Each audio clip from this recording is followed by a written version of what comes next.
Ochai, Agbaji, and Jakob Poeltl had the NBA's first and second best defensive rating post-All-Star break, according to Stat Defender. In training camp right here, Ochai gives potentially Toronto's top scorer Brandon Ingram serious problems, eventually rejecting his shot, leading to a funny moment with the two, but specifically Jamal Shed rubbing it in.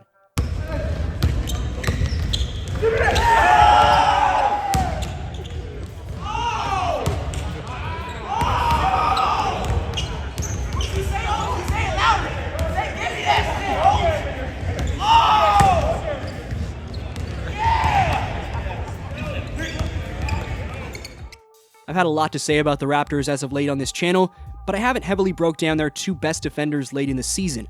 And when it comes to the Raptors, I don't think a lot of people are discussing what we're going to look at in this vid, but it's worth talking about given how impactful these two players have been.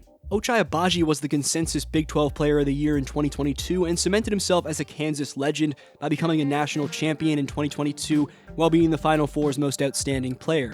He's always been known for his defense, but offensively, Ochai struggled in his first 3.5 seasons between Utah and Toronto. However, in 2024-25, he broke out by averaging a career-high 10.4 points, starting a career-most 45 games, while shooting a career-best by far from both the field and from deep.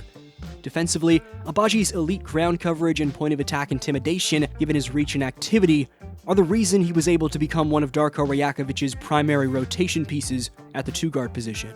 Agbaji's defensive prominence has been one of the Raptors' biggest hidden weapons, and the numbers back it up. Not only does he guard opposing wings at a high level, but he's also shown the ability to switch on to quicker point guards without losing balance or discipline. According to tracking data, opponents shot just 41.8% from the field when Agbaji was the primary defender after the All-Star break, which put him in the top 15 among qualified perimeter defenders.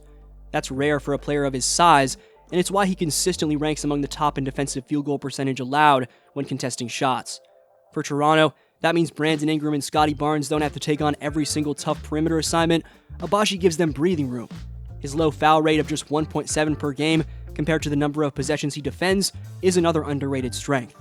Many young defenders struggle with discipline, but Ochai has shown poise and maturity beyond his years, and that's translated into Toronto's defense being almost 6 points better per 100 possessions with him on the floor. Where Agbaji separates himself from other role players is how active he is off-ball, and this is where his instincts shine. He ranked in the 76th percentile among guards in steal percentage last season, and while his raw steals per game number wasn't eye-popping, the advanced stats show how disruptive he is. He's constantly digging into passing lanes, blowing up handoffs, and rotating on the weak side to deter drives. The Raptors' defensive rating improved dramatically whenever he shared the floor with Jakob Poeltl, dropping to 108.2 compared to 114.7 when one of them was off. That speaks to their developing chemistry and ability to complement each other's strengths.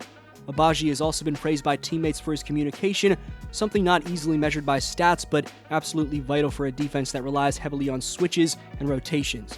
He's the type of player who doesn't need plays called for him to make a massive impact on winning, and that's reflected in his plus 2.6 net rating swing, one of the best among Toronto's regular rotation players.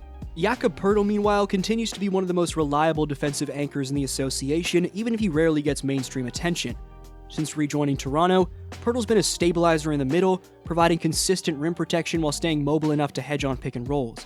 He isn't a shot-blocking highlight reel like Jaren Jackson Jr. or Chet Holmgren per se, but his positioning and verticality force opponents into inefficient attempts. Opponents shot just 58.4% at the rim against Poeltl last season, a number that ranked top 10 among centers who defended at least 4 shots per game inside 6 feet. His defensive field goal percentage differential, meaning how much worse players shot when guarded by him, was minus 7.1%, putting him in elite company. His timing when contesting shots is textbook. He makes drivers think twice before even entering the vicinity, and it's part of why the Raptors' opponent free throw rate drops significantly in his minutes. Another underappreciated element of Poeltl's defense is his rebounding. Toronto was one of the better defensive rebounding teams after the All-Star break, ranking 6th in defensive rebounding percentage, and Poeltl was a huge reason why. He grabbed 25.6% of available defensive boards when on the floor, which put him in the top 12 league-wide. That matters because it's not enough to just contest shots. You gotta finish possessions, and Poeltl excels at that. He also had one of the lowest foul rates among starting centers, averaging just 2.1 fouls per 36, which meant he could stay on the floor in crunch time. Many defensive bigs get neutralized by foul trouble, but Poeltl's discipline lets him anchor the Raptors' defense deep into games. That's why he logged the second most clutch minutes of any Raptors player post-break, showing how much the coaching staff trusted him when the game was on the line. The synergy between Poeltl and Agbaji is really what makes Toronto's defense so intriguing, and advanced metrics highlight this well. When Agbaji applied pressure at the point of attack, it funneled opposing guards toward Poeltl, who was waiting to contest. Together, lineups with both players posted a defensive rating of 106.9 in nearly 300 minutes after the All-Star break, a number that would have ranked second overall if stretched across a full season. This creates a defensive chain reaction, where the first line of defense and the last line of defense are both reliable, forcing opponents into mid-range pull-ups or tough floaters. It's no coincidence that Toronto's opponents shot a league-worst 41.2% from the mid-range during that stretch, which is often the byproduct of a defense that seals off the rim and denies clean threes. Agbaji's emergence also allows the Raptors to play more flexible lineups, which shows in their switchability stats. Instead of having to hide weaker defenders, Darko Rajakovic can deploy Agbaji alongside Ingram and Barnes to form a massive wing trio that can switch across multiple positions. According to Synergy, Agbaji defended 1-3 pick-and-roll ball handlers on over 25% of possessions and held them to just 0.82 points per possession, an excellent number. This not only disrupts opponents' offensive rhythm, but also sets up transition opportunities where Agbaji's athleticism shines. He ranked in the 72nd percentile in transition points per possession, meaning his defense directly translated into offense. When you have Poeltl cleaning up the back end, where opponents shot just 38% on post-ups against him, the Raptors essentially became a team that can wall off the paint while still contesting shots on the perimeter. That's the exact blueprint for a playoff-level defense in today's NBA, especially in an Eastern Conference full of elite scoring guards and jumbo wings. It's also worth noting that both players bring different leadership qualities, which makes the Raptors' defensive culture even more cohesive. Poeltl, as a veteran, has become a quiet leader in the locker room, often praised for his steady presence and basketball IQ. He ranked in the top 20 in defensive box plus-minus last season, which reflects his impact beyond raw box scores. Younger players like Agbaji benefit from his communication, as he constantly directs traffic on defense.